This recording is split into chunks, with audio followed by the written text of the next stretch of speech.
Hindi ako naniniwala sa mga kwento tungkol sa mga reboltong umiiyak. Akala ko noon, gawa-gawa lang iyon o baka epekto lang ng kahalumigmigan sa lumang kahoy. Pero matapos ang nangyari sa akin sa isang lumang kapilya, hindi na ako muling tumingin ng matagal sa anumang rebulto. Hanggang ngayon, pakiramdam ko may mga matang nakatingin sa akin kapag naaalala ko ang gabing iyon. Nangyari ito noong umuwi ako sa probinsya para dumalo sa isang pista. Malapit sa bahay ng tiyahin ko ang isang lumang kapilya na halos wala nang nagsisimba dahil may bago ng simbahan sa kabilang barangay. Isang gabi, nagyaya ang pinsan ko na dumaan kami roon dahil mas maikli raw ang daan pa uwi. Wala naman akong inisip na masama kaya sumama ako. Pagpasok namin sa bakuran ng kapilya, napansin kong kakaiba ang katahimikan. Kahit maraming puno sa paligid, wala kaming marinig na huni ng ibon o kuliglig. Ang tanging naririnig lang ay ang paglangit-ngit ng lumang pinto habang tinatangay ng hangin.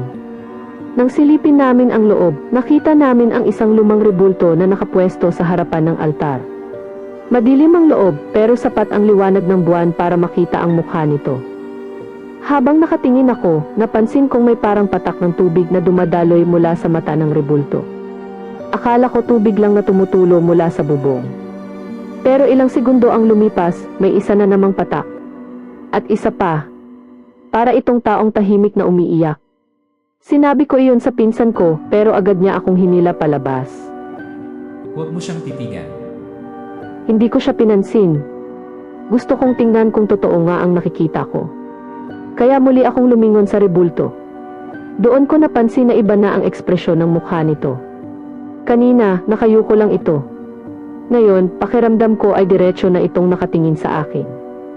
Hindi ako sigurado kung imahinasyon ko lang iyon, pero bigla akong kinilabutan. Habang palabas na kami ng kapilya, may narinig kaming mahinang tunog ng pagtulo sa sahig.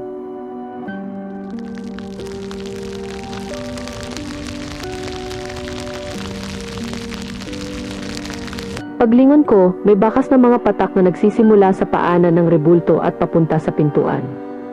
Hindi ko alam kung tubig ba iyon o kung ano. Ang alam ko lang, tila sinusundan kami ng mga bakas. Pagka-uwi namin, hindi na ako mapakali. Nang gabing iyon, paulit-ulit kong napanaginipan ang rebulto. Hindi ito nagsasalita.